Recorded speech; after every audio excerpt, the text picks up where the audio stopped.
Hey, what's up you guys, it's Dorothy and welcome back to my channel. In today's video, we're going to go into chapter 18 of Marked by PC Cast and Kristen Cast, so let's get right into this video. This video may contain sensitive topics and foul language. If you do not wish to continue, I suggest you click off the video now. You have been warned. Are you okay? Yeah, I'm okay, totally fine, I lied. You don't look fine, Eric said. Mind if I sit down? No, go ahead, I said listlessly. I knew my nose was bright red. I'd definitely been snotting on myself when he walked up, and I had this sneaking suspicion he witnessed at least part of the nightmare between Heath and me.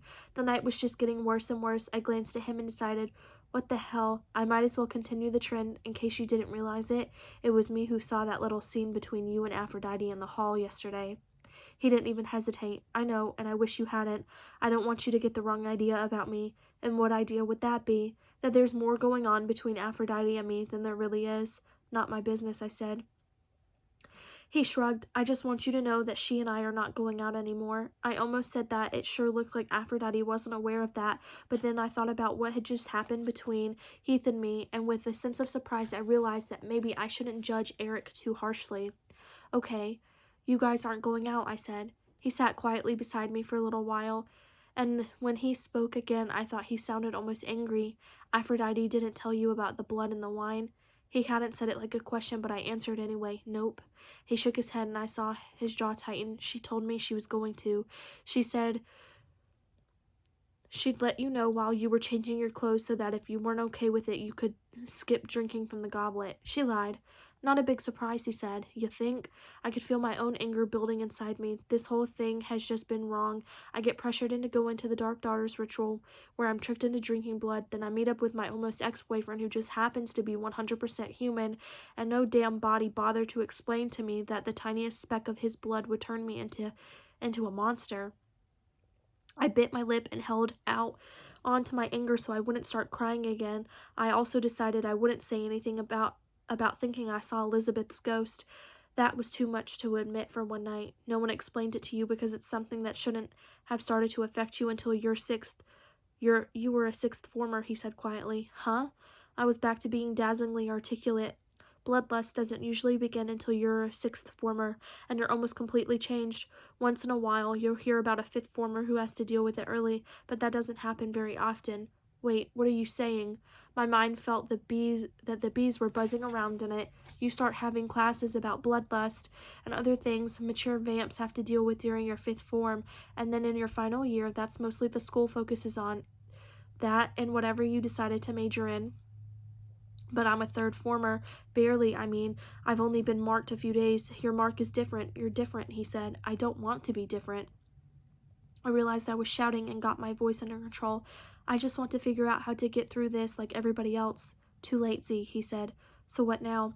I think you'd better talk to your mentor. It's Nefret, isn't it? Yeah, I said miserably. Hey, cheer up. Nefret's great. She hardly ever takes on fledglings to mentor anymore, so she must really believe in you. I know. Excuse me. It's just that this makes me feel... How did I feel about talking to Nefret about what happened tonight? Embarrassed. Like I was 12 years old again and had to tell our male gym teacher that I started my period and had to go to the locker room to change my shorts. I peeked sideways at Eric. There he sat, gorgeous and attentive and perfect. Hell, I couldn't tell him that, so instead I blurted, like a fool. Makes me feel like a ridiculous fool. Which wasn't actually a lie, but mostly what it made me feel besides embarrassed and foolish was scared. I didn't want this thing that made it impossible for me to fit in. Don't feel foolish. You're actually way ahead of the rest of us. So, I hesitated, then took a deep breath and barreled on. Did you like the way the blood in the goblet tasted tonight? Well, here's the deal with that. My first full moon ritual with the Dark Daughters was at the end of my third former year, except for the refrigerator that night. I was the only third former there, just like you tonight. He gave a small, humorous laugh. They only invited me because I'd finaled in the Shakespeare sociology contest and was being flown to London for the competition the next day.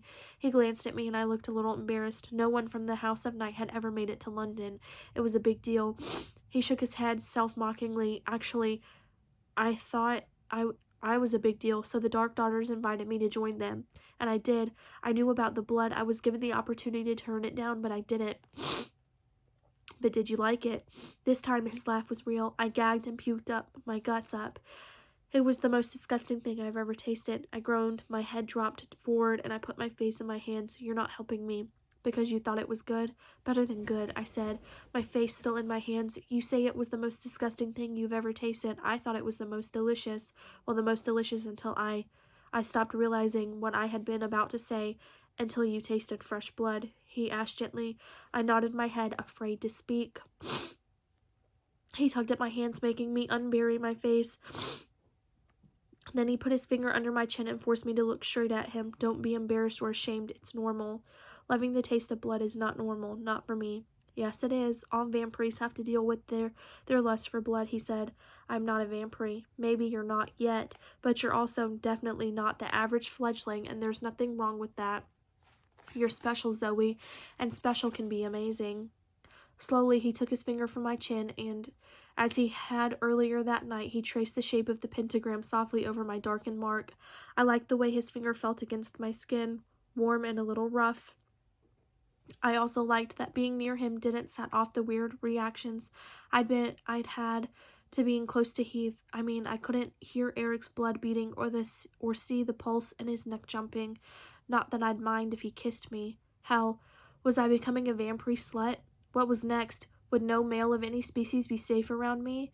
Maybe I should avoid all guys until I figured out what was going on with me and knew I could control myself. I'm going to leave it off right there. I will see you guys in part 2 of this chapter.